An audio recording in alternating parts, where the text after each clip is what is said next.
Hi everyone, welcome back. It's Moe, aka Swedish Whiskey Girl. And today we're going to try whiskey from a distillery I've never tried anything from before. I'm also trying to figure out if I'm lying, but I don't think so. I don't think I've ever tried anything from them. So this is the first co-release from Dingle Distillery in Ireland. It's named after the place where the distillery is located, and it was founded by three men in 2012, and they had a background in within the craft beer industry, and they had been working with their, what's it called, the Porterhouse Brewing Company, I think. It is a 46.3% ABV, non-chill filtered, matured in bourbon and sherry casks, and they have previously released small batches, and they are quite an independent and artisan distillery is what they describe themselves as. And yeah, very exciting to see this. They caught my attention when they got their new master distiller, who is none other than Graham Cool from Glenmorangie. It's quite funny, I have a friend who loves Glenmorangie, so we've heard a lot about him, and I've also walked past him in Elgin, which is where Glenmorangie is located. We went to the distillery, we didn't do the tour because we didn't have time at the moment, but we met our friend, had a little coffee and a dram, and then we walked into town, and who walks past us? None other than Graham Cool, and he is now their master distiller. So when he moved from Glenmorangie to Dingle, that's when I first heard about Dingle and found out about them.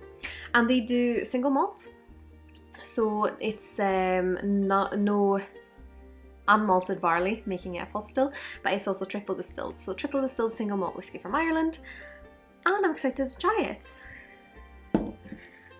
Let's start by having a look on the nose. Ooh, interesting.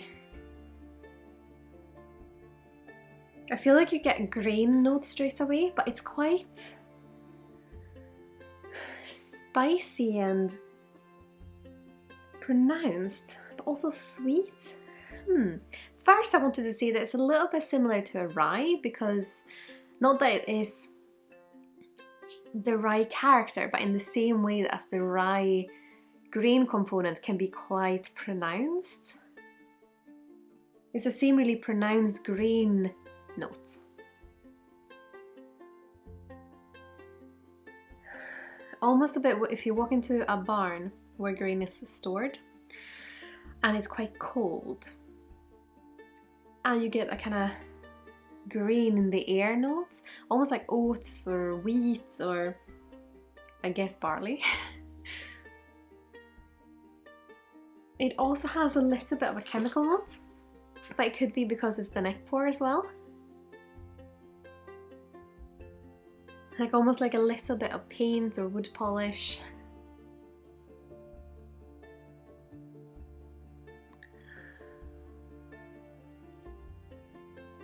But the more I nose it, the more it transforms into like a fruitiness.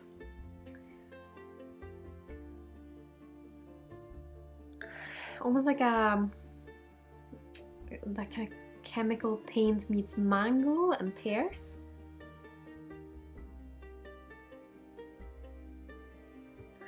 And a wood note.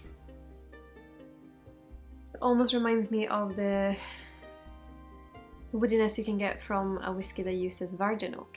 It's quite toasted wood in a way. Has a lot of things going on the nose. Interesting, but let's have a little taste. Sláinte Skål.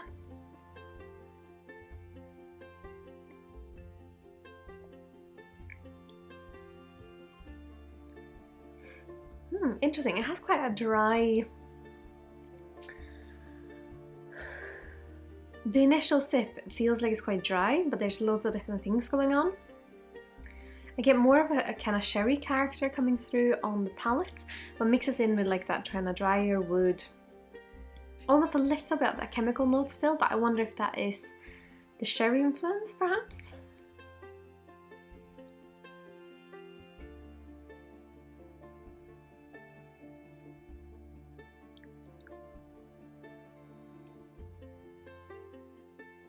It still almost reminds me of a rye whiskey.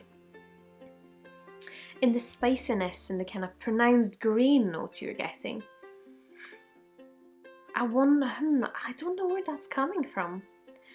I wonder if it's a combination of the sherry cask influence and the grain, and that is very interesting.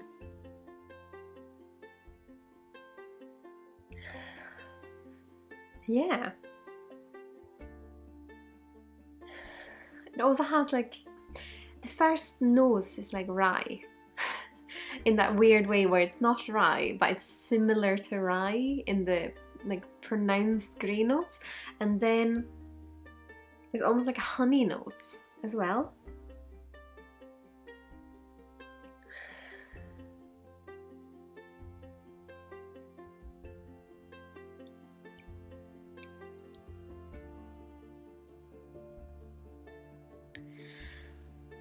It's a lot more robust than I thought it would be.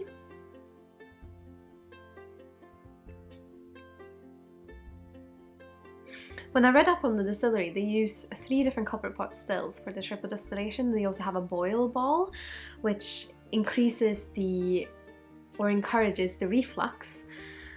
So I thought it would be more like a lighter, fruitier style of spirit.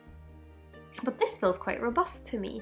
So if you are someone who likes a little bit more robust, almost slightly oilier and woody spirits, then perhaps you'd like this one. It's and that green influence as well.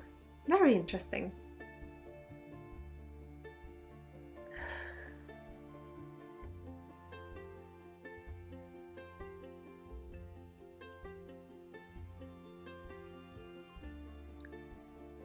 Yeah, it almost reminds me of like in the robust notes in it almost reminds me of something like a coastal Scotch whiskey. Something that just has, I don't know, yeah, it's robust. I don't know how to describe it. It's just the woodiness also has this kind of charcoal note as well. And then, I don't know, it's not oily on the texture, but almost gives me that kind of feeling about it. But that could be that kind of chemical note coming through. Yeah, definitely one for people that are curious about an Irish whiskey that is quite robust and not like these kind of super fruity, super sweet notes that you can often find in a lot of Irish whiskies. But this really has its own character. It's, yeah, a good one for like long conversations by a bonfire, I could imagine. It's just, yeah, intense. Or pronounced and robust. I mean, I'd love to hear what you think if you've tried Dingle before. Do you like their spirits? Are you excited about their core release? Please let me know in the comments below. And of course, I hope you've enjoyed the video, and if you had, I would be so happy if you would leave a thumbs up or maybe subscribe if you haven't already. And if you are shopping with Master Malt, the Whisky Exchange, or the Scotch Malt Whisky in the near future, I'd of course be so over the moon if you consider using my affiliate links. All the information and the links to my other social channels are of course in the section here below as well. And as always, I want to say a massive thank you to my wonderful supporters on Patreon. I'm so grateful to have you guys with me on my whiskey journey. But I hope you've all had an absolutely wonderful day. Sláinte Skål!